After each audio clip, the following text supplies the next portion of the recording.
This podcast is a production of the Salem Podcast Network. For more podcasts like this from courageous voices of conservative reason, visit salempodcastnetwork.com.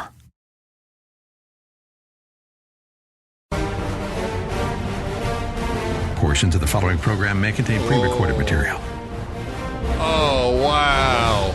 Hi, everybody. Dennis Prager here.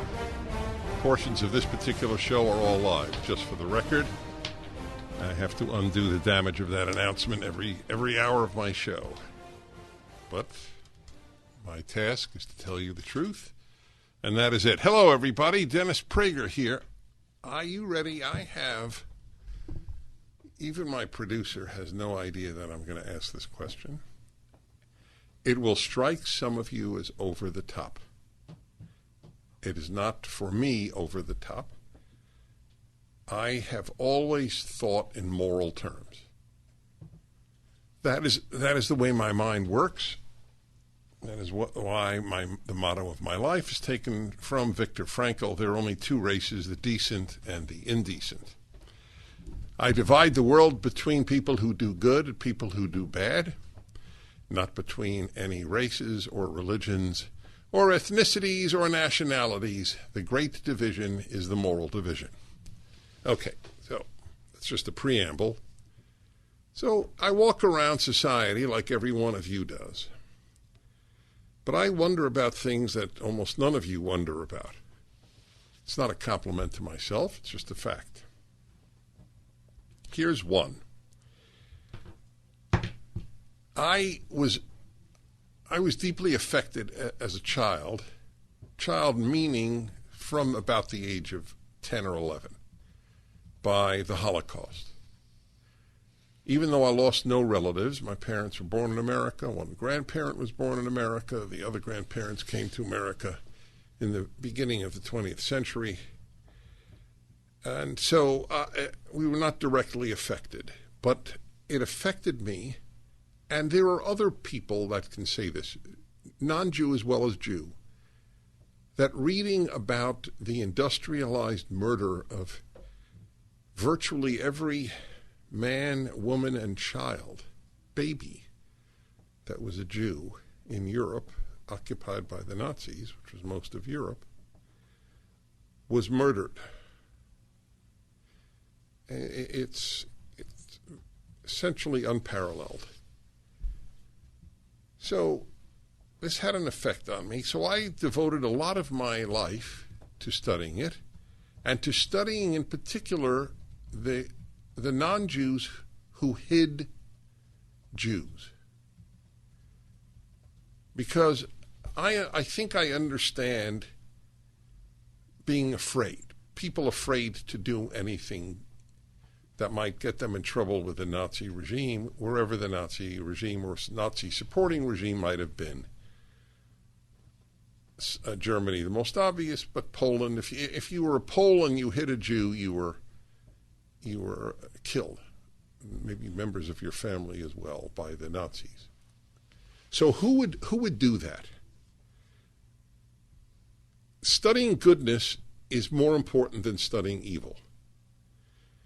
Goodness is an aberration more than evil is. And if you want to produce good people, you need to study the ingredients of goodness, right? Well, I think about that periodically, and what I'm about to say is not really a statement, it's a question. As I said, I was going to ask a question. So, if, God forbid, a Nazi-like regime were to take over power in America, right? I'm not predicting it at all. I'm just saying if it were to happen, who would likely rescue, in this case, a Jew? Let's say the Nazi-type regime was directed to another group. Who would be the most likely to hide a Jew? So I have asked this question at meetings of CUFI, Christians United for Israel. And I remember the first time I said, I've spoken to their conventions many, many times. Thousands and thousands of people, usually in Washington, D.C., at the convention center, about 5,000, mostly Christians. This wonderful organization called CUFI, Christians United for Israel. And I said to them, I have asked this question, and I believe that you would hide me. The first time I said that, the uproarious applause and cheering and yelling,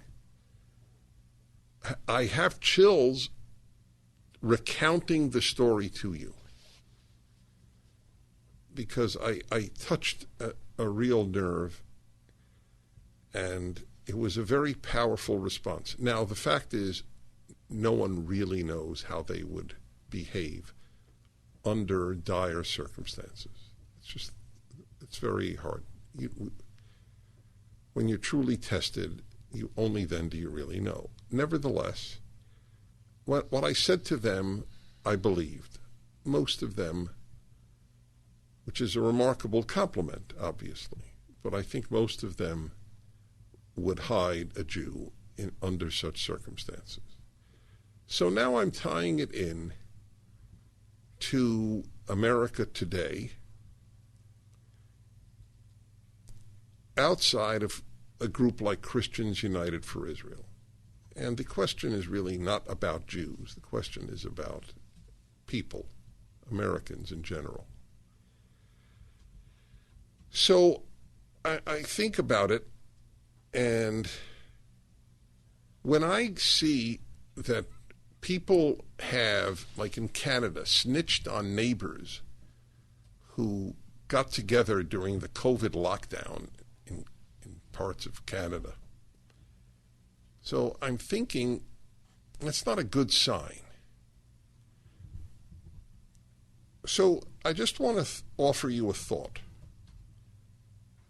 Among those who might hide a persecuted group in a violent, evil era, I think I'm more likely to find such people among those who are not listening to the government today on COVID. I may be 100% wrong. I'm not asserting this. I'm saying I think. People who practice civil disobedience for a higher cause, even though you may not agree with their cause, are sort of practicing the art of being an outsider. And to have hidden a Jew in Poland or France or Germany, Hungary, Italy, you would have had to have asserted you're an outsider. I read a book many, many, many years ago about rescuers of Jews in the Holocaust. And it gave a number of characteristics that it found to be sort of a generalization. Do you know what one of them was? It's the only one I remember, and obviously it really made an impact on me. People who were considered eccentric, that's the word that they used, prior to World War II, were more likely to hide a Jew during the war. The person who marched to the beat of his own drummer was more likely to be a moral hero. So, it's just a thought for you. I don't think anybody has raised this issue in private, let alone on radio. But it's not an inconsequential question. When I see people wearing masks outdoors, I'm troubled. I'm troubled on many levels because the irrational is scary to me. I am far more scared of Americans turning irrational than COVID. Everybody has fears.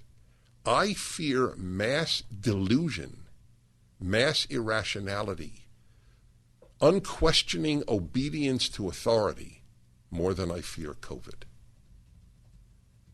Maybe that'll help some of you explain to others or understand yourselves why this is, to some of us, a big issue. Unquestioning listening to authority. When doctors listen to corrupt authorities on not prescribing ivermectin, those doctors scare me. We'll be back. 1-8-PRAGER-776. The Dennis Prager Show. Hi, Dennis Prager here again with a message for anyone struggling with pain. Of course, I want you to know about Relief Factor, the 100% drug-free supplement that tens of thousands are now taking every day. I take it every day. I like being out of pain. But I know you may be skeptical. I certainly was. Then I kept hearing about all the people, including my wife, who were no longer in pain. So I decided to give it a try. In fact, listen to Janice's story. I was skeptical at first, but because of the pain that I was having when I would substitute teach and have to climb stairs, so I have lower back, hip, and even knee pain. And after about 3 weeks, I found that I could climb stairs pain-free. But it wasn't only pain-free, I could do it step over step without holding on the railing. I'm really happy. It makes me feel like I'm young again. That's ReliefFactor.com or call 800-500-8384, 800-500-8384. Dennis Prager here. And reflecting on the unquestioning obedience to irrationality which scares the living daylights out of me. I am so much more afraid of that than I am of COVID. I am more afraid of the Democratic Party than I am of COVID because they are totalitarians at heart. They will tell you what to do. As I have said so often, all of their mantras are phony. All. Right? Let a woman do what she wants with her body, right? The pro-abortion mantra. They don't mean it. These are the exact same people who want you fired, even if you are a medical worker, for not getting a new vaccination that, by definition, has not had the sufficient time to be tested. Right? All of a sudden, bodily autonomy is nonsense. It's only true for abortion. But the irony is, abortion is not her body. Abortion is somebody else's body. I mean, that's not an opinion. That's a fact. You may say that the body is worthless, which all those who are pro-choice do, but you can't deny that it's a body. It has no worth. It's an amazing thing, isn't it? There's no complexity on the left. If you want the baby, it's a human being. If you don't want the baby, it's a piece of trash. Isn't that astonishing? Is there anything else whose entire worth is dependent upon somebody else? If I value you, you are the most precious thing on earth, a human being. If I don't want you, you are the least precious thing. You are less precious than a dog. I could get arrested for killing a dog wantonly. Right?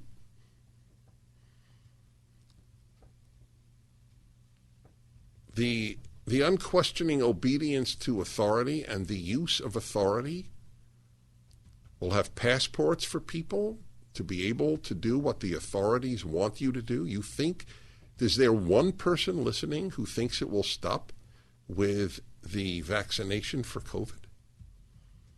Once these things start, it's like the income tax. It started at 1%. Today it's 50.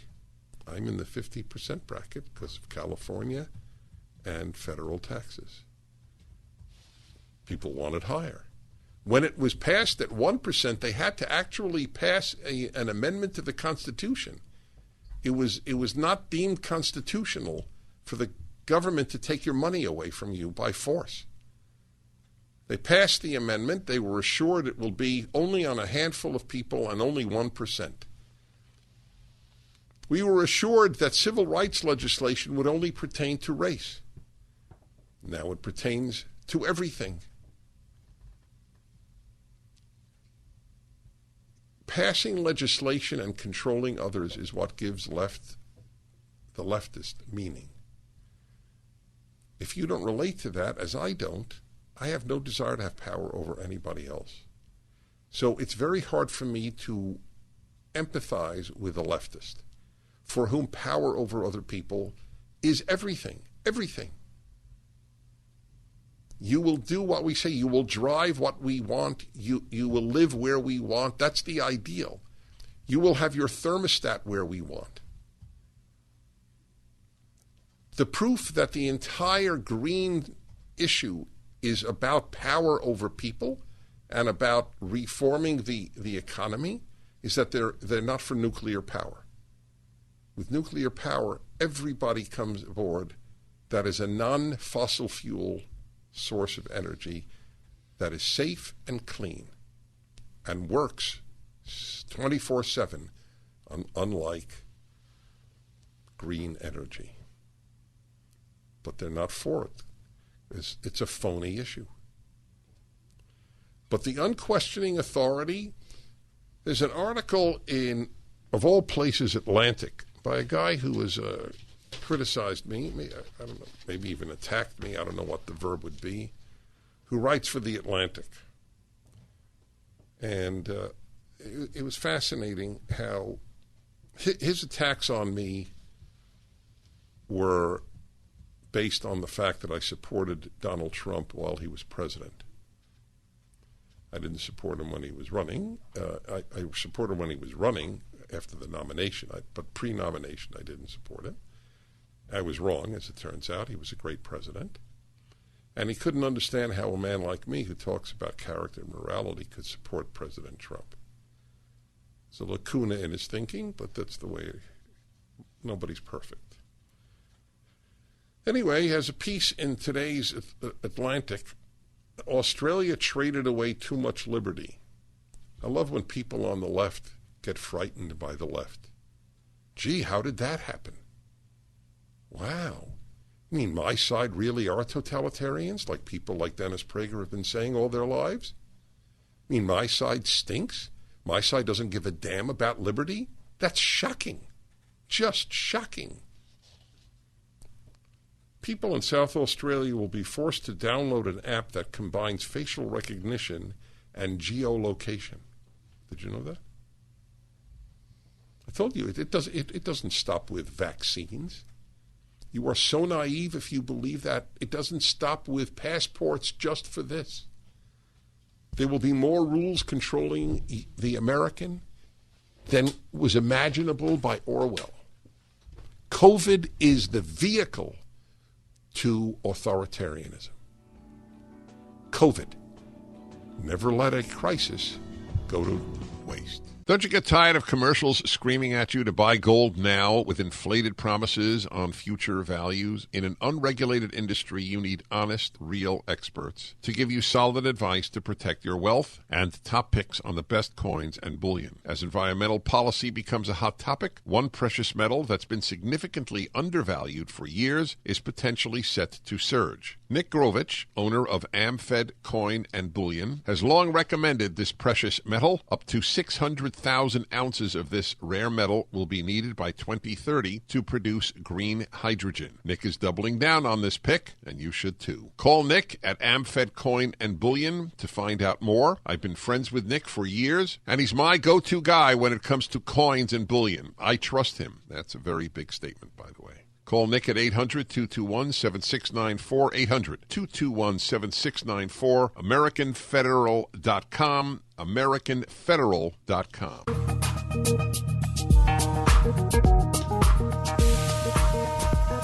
Hi, everybody. People in South Australia will be forced to download an app This is from an anti-Trump, anti-Dennis writer, Connor Friesdorf. By the way, Connor, you're welcome to come on the show. Was he ever on the show? Yes, I believe he was. I don't know. Yeah, if he was, a long time ago. Connor Friesdorf. People in South Australia, he's surprised. That's what I love when liberal/leftists are shocked at how despicable the left is. Gee, how did that happen?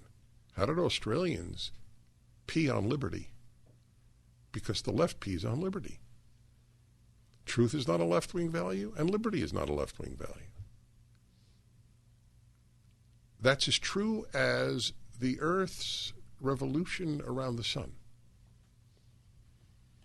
People in South Australia will be forced to download an app that combines facial recognition and geolocation. Get it? So you will have to take a picture of yourself, and it will send the authorities where you are. The state will text them at random times, and thereafter they will have 15 minutes to take a picture of their face in the location where they are supposed to be. Should they fail, the local police department will be sent to follow up in person. We don't tell them how often or when. On a random basis, they have to reply within 15 minutes, Premier Stephen Marshall explained. Marshall has a picture of Stalin up in his office. I think every South Australian should feel pretty proud that we are the national pilot for the home-based quarantine app. That's Orwellian. Yes, you in the state of South Australia should be proud that you have learned to squelch liberty and give government authority more than any other state in Australia. We salute you. Other states also curtail their citizens' liberty in the name of safety. The state of Victoria announced a curfew and suspended its parliament for key parts of the pandemic. They suspended their parliament. People are crackpots and frightening. Really, really, really, really frightening. To put this in context, a scholar named John Lee observed in an article for the Brookings Institution, to put this in context, federal and state parliaments were in session, stayed in session, during both world wars and the Spanish flu, and curfews have never been imposed. Well, 50 years of left-wing indoctrination in Australia as well have worked. People are sheep. Pure sheep. Unquestioning lemmings. It's really something. The ease with which the left has destroyed the character of the West is breathtaking. Parliament sat through World War I, World War II, no curfews during World War I, World War II, or the Spanish flu. Never had curfews in Australia. By the way, when will they end? Because as soon as they end, more people are going to get sick. All they're doing is prolonging the period until sickness resumes. This is endless. It literally is endless. Of course, if you keep everybody in their house forever, it won't spread. Wow, that is genius. In fact, if you shot every Australian, no one would die of COVID. Think about that. In responding to a question about whether he had gone too far with respect to imposing a curfew, avoiding the question of why a curfew was needed when no other Australian state had one, Victorian Premier Daniel Andrews replied, "It's not about human rights, it's about human life." Did you see that? That's awesome stuff. There you go. So human rights, schmoomin' rights. New Zealand the same. Canada, getting there. I have a speech in Canada next month. I can't go. You know that, right? Not really clear yet. It's clear on the internet. I hope you're right. 3.6 million kids use e-cigarettes. Nicotine can harm developing brains, impacting kids' attention, learning, and mood in the classroom and at home. Stop tobacco companies from targeting our kids. Paid for by Tobacco Free Kids Action Fund. The most frightening thing happening is not COVID. The most frightening thing is the acquiescence of vast numbers of people in ostensibly free countries to government totalitarianism. What I'm reading to you about Australia should heap contempt on Australia and should frighten you because half of America thinks Australia is right.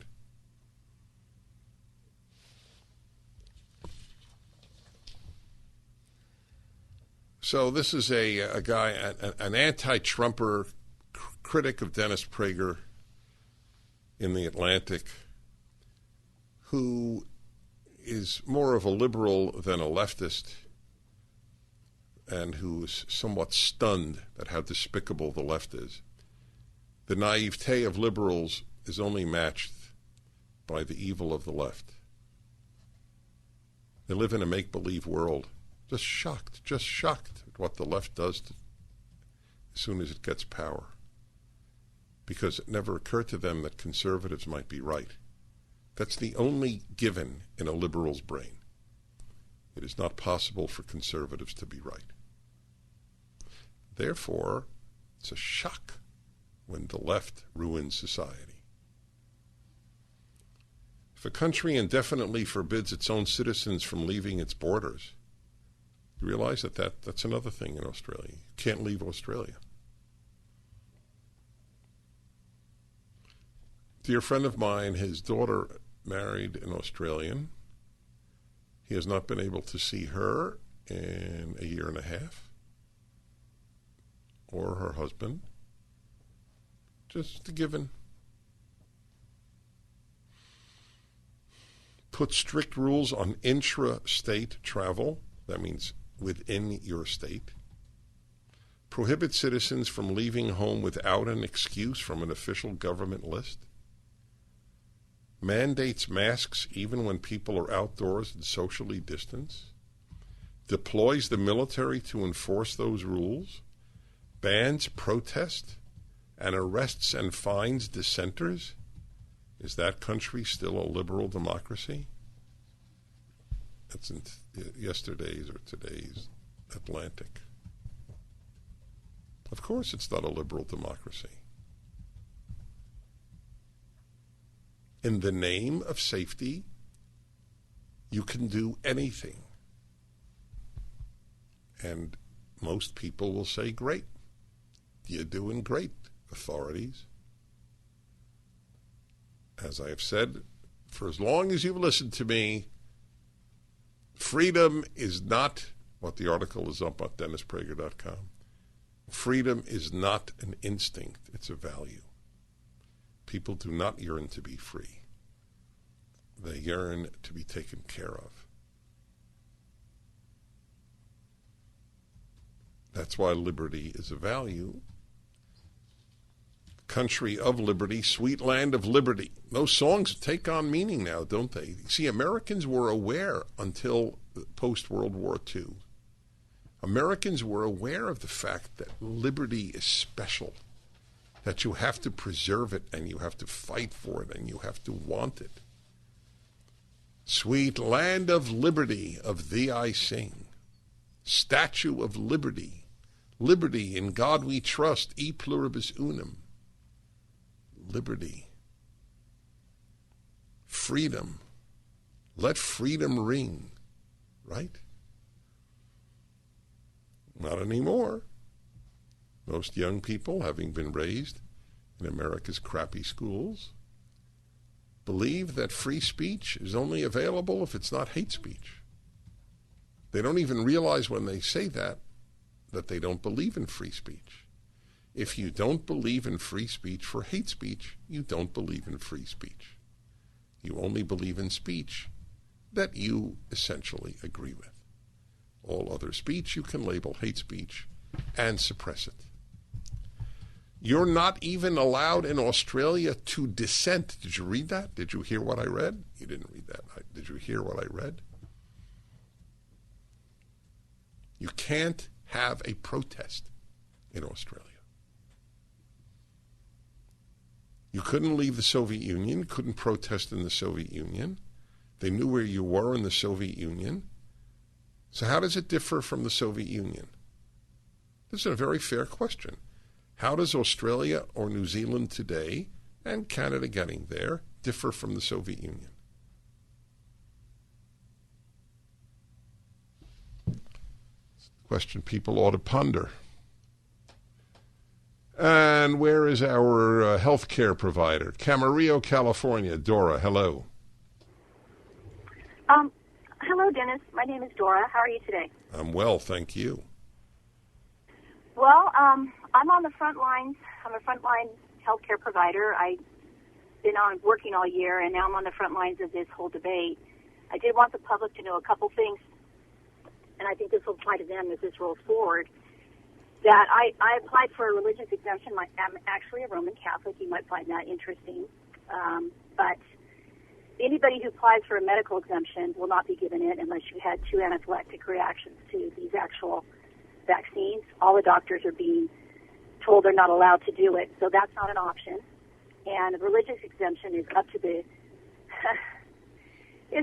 person who reads it, and if they decide you have a deep religious conviction. So we're basically being pushed into this. I will not get the vaccination. I've been seriously concerned about it. I work with neurological patients. Everything I've read, what I'm seeing around me in terms of vaccine injuries, what I'm seeing on the VAERS report is very concerning to me. I'm very concerned. Putting this in our bodies over and over again will cause great harm to our societies. So that's what I have to say. Well, you're allowed to tell me, but even though you're working in health, they'll fire you. They rather have far fewer nurses and healthcare providers for the obsession with the vaccine. The Dennis Prager Show. Hi, everybody. Dennis Prager here. We do welcome dissent. Jay in Los Angeles, hello. Yeah, Dennis, for 50 years, the right wing have been pretty much in control of a policy here in the U.S. And in that time, I would like to know, what has the right ever done for the sake of liberty? Because, you know... All right, let me answer you. First of all, the premise is absurd. The amount of time that the Republicans have controlled Congress is much less than the amount of time Democrats have. It's been a very, very small period of time. But aside from that, yes, there's one thing that the right does for liberty. Not well. It does it rather poorly, but it does it somewhat, and that is keep the government smaller. The bigger the government, the less the liberty. That's why the country was founded on the ideal of a small government. Any failure on the right, I acknowledge. There are a lot of wimps in the Republican Party, too. However, what is certain is certain. What is certain is that everywhere on earth the left gains power, there is less freedom for human beings. There is no exception. There never has been. And that in the name of safety and in the name of saving the world against the existential threat of global warming, we are losing more and more freedom. After all, what did the premier of Victoria? What did he say? The issue is not. It's not about human rights. It's about human life. That's it. That's the way it works. That's the motto of the left. But they're very selective on human life. I don't care if you're an atheist. You do not need any religious conviction to be troubled by abortion for no reason other than I don't want the baby. That there is no conflict, that you have a heartbeat and you're considered trash. That does not trouble a single person on the left. It's an astonishing thing.